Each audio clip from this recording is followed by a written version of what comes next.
আসসালামু আলাইকুম। আর congratulation Bangladesh football টিমকে, যারা ফার্স্ট টাইম ইউরোপের মাটিতে ফার্স্ট টাইম তাদের জয়। সেটা হচ্ছে সান মারিনোর দলের সাথে।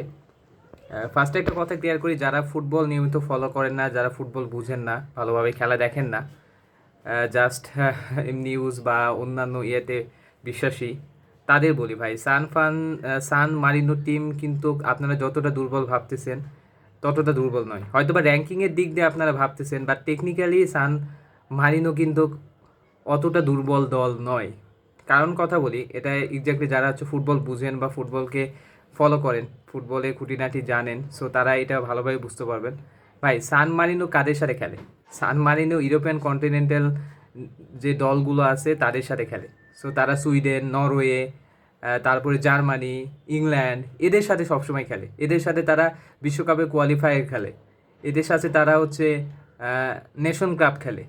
সো ভাই, তাদের সাথে খেলে তারা বেশি গোল খায়, এই জন্য তাদের র্যাঙ্কিংটা অনেকটা পিছিয়ে। সো আপনি এটা দিয়ে আপনি বাংলাদেশের সাথে জাজ করতে পারেন না। হয়তো তারা ইউরোপিয়ান কান্ট্রিতে না খেলে, তারা যদি হয়তো এশিয়া মহাদেশে খেলতো, তাহলে আমি শিওর তারা হচ্ছে 150 নিচেই তাদের র্যাঙ্কিং থাকতো। সো সান মারিনো দুর্বল দল নয়, মোটেও দুর্বল দল নয় বাংলাদেশের প্রেক্ষাপটে। এবং কালকে যারা খেলা দেখেছেন, তাদের ফিজিক্যালি স্ট্রেন্থ, তাদের কোয়ালিটি অফ ফুটবল অসাধারণ। কিন্তু তারা অসাধারণ একটা টিম। বাট বাংলাদেশ জিতেছে কারণ হচ্ছে বাংলাদেশ অসাধারণ খেলছে তাই। হ্যাঁ, আমি এখানে ডিবেট থাকতে পারে যে বাংলাদেশ অনেকগুলো বল লুজ করছে, বাংলাদেশ অনেক অপরচুনিটি মিস করছে, বাংলাদেশের খেলার মধ্যে তেমনটা ছন্দ ছিল না প্রথম হাফ টাইমে। হ্যাঁ ভাই, এটা একটা ফার্স্ট টাইম একটা দল ইউরোপিয়ান কান্ট্রিতে যে সান মারিনোর মতো দলের সাথে খেলবে, সো এটা এক্সপেক্টেড ভাই। একদিনে সব কিছু চেঞ্জ হয়ে যায় না। তারপরে নতুন একটা কোচ টুলি, সো তাকেও সময় দেওয়া উচিত, তাকেও সময় দিতে হবে। কারণ সে প্লেয়ারদের সাথে মানিয়ে নিতে হবে, যে প্লেয়ারদের চিনতে হবে ভালোভাবে। সো সব কিছু মিলে আমি বলবো অসাধারণ এক্সপিরিয়েন্স। বাংলাদেশ 2-1 সান মারিনোকে হারাই দিছে, এটা একটা বড় অর্জন বাংলাদেশের। আর সবচাইতে অসাধারণ অসাধারণ তপু বর্মন, যার কথা না বলেই নয়। আমার মনে হয় তার মতো প্লেয়ার আরও বেশি ক্রেডিট পাওয়া উচিত, যেমনটা হামজা সমিতদের আমরা দিয়ে থাকি তার আসার পর থেকে। সো তপু বর্মন অসাধারণ ফিনিশ, 2টা গোল 2টাই হেডের মাধ্যমে। আমি বলবো যে ফার্স্ট হেডটা তো অসাধারণ ছিল, সেকেন্ড হেডটাও দারুণ। আমি বলবো একদম দারুণ। সো বাংলাদেশকে কংগ্রাচুলেশন, বাংলাদেশ জিতে গেছে।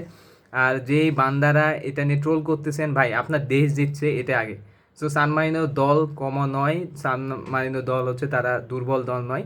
কারণ তাদের র্যাঙ্কিং এই জন্যই বেশি, কারণ তারা ইউরোপের সবচেয়ে বড় বড় দলদের সাথে খেলে, যাদের সাথে হয়তো বাংলাদেশ বা অন্যান্য এশিয়ান কান্ট্রিগুলো মানে খেলাটা অসম্ভব। সো তারা জার্মানি, সুইডেন, নরওয়ে এরকম বড় বড় দলের সাথে তারা খেলে, এজন্য তাদের সাথে বেশি গোল খায়, এজন্য হয়তো তাদের র্যাঙ্কিংটা অনেকটা পিছনে পিছনে টেকনিক্যালি দিক দিয়ে। বাট তাদেরকে আমরা হারাইতে পারছি, এটা অনেক বড় একটা অর্জন। আর কিছু টেকনিক্যালি যদি আলোচনা করি, ফাইম কালকে ডিজাস্টার একটা ম্যাচ গেছে। আমি আশা করব ফাইম নেক্সট ম্যাচে অবশ্যই কামব্যাক করবে। রফিককে শুরুতে নামানো হয়েছে, এটা আমি অনেকটা সারপ্রাইজ হয়েছি রাকিবুলকে না নামিয়ে রফিককে নামানোর জন্য। বাট রফিক তার সাধ্যমতো চেষ্টা করছে, বাট খুব যে ভালো খেলছে তা বলবো না। ফরওয়ার্ডে অনেক কয়টা বল লুজ করছিল, ফরওয়ার্ডে তেমন অ্যাটাক হচ্ছিল না। সো বলবো খুব একটা ভালো ম্যাচ যায় নাই। আমি যদি গোলকিপিংয়ের দিকে বলি, ভাই এই গোলকিপারকে চেঞ্জ করতে হবে। কারণ সে বড় বড় ম্যাচে বা কুশাল মুহূর্তে এমন এমন ব্লান্ডার করে, যেগুলো কিন্তু খেসারত দিতে হয়। কালকে হয়তোবা যদি ভিএআর থাকতো, তাহলে ওটা নির্ঘাত একটা গোল ছিল ভাই।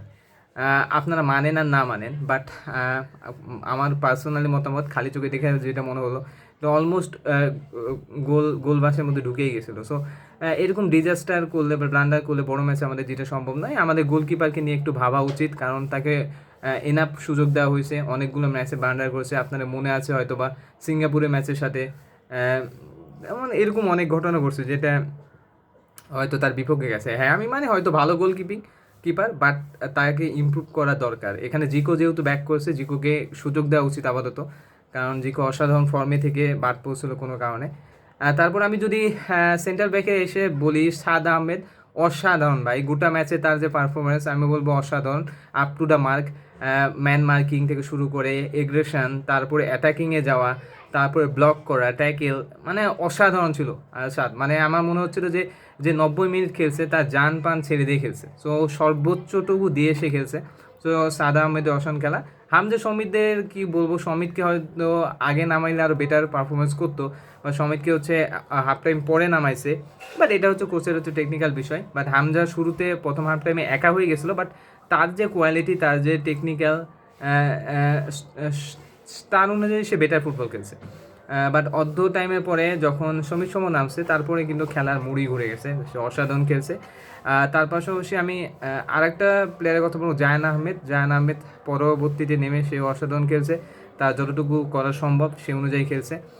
যখন এই টিমটা কোচ বুঝতে পারবে, তখন হয়তো আমরা আরও বেটার পারফরমেন্স আশা করবো, কারণ জায়ানের যে রাইট উইঙ্গারে যে এগ্রেশনটা, রাইট উইঙ্গারে যে বল কন্ট্রোলটা, এটা কিন্তু অসাধারণ ছিল।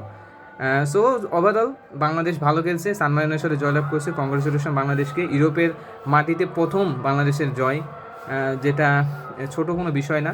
So thank you so much Bangladesh ফুটবলকে। নেক্সট ম্যাচগুলোর জন্য অনেক অনেক অ্যাডভান্স অল দ্য বেস্ট। আশা করছি বাংলাদেশ অনেক অনেক এগিয়ে যাবে। Thank you so much. আসসালামু আলাইকুম।